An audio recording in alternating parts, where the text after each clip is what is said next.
وفد سعودي في باريس للحصول على توقيع ليونيل ميسي. أكدت تقارير صحفية أن وفد سعودي يتواجد في العاصمة الفرنسية من أجل الحصول على توقيع الأرجنتيني ليونيل ميسي.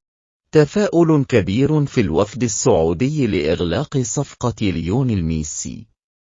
وأوضح التقرير أن وفد سعودي سافر إلى باريس ليلا في محاولة للحصول على توقيع ميسي، حيث أنهم موجودون بالفعل في العاصمة الفرنسية حاليا، ويسود بينهم تفاؤل كبير لإغلاق الصفقة. وذكرت الشبكة أن الوفد السعودي يأمل في إغلاق الصفقة في غضون 48 ساعة في الوقت الذي ينتظر ميسي خلاله إشارات من برشلونة، والذي لا يزال يمثل أولويته والمكان الذي يرغب في إنهاء مسيرته فيه، حيث تكمن رغبته في الاستمرار في أوروبا.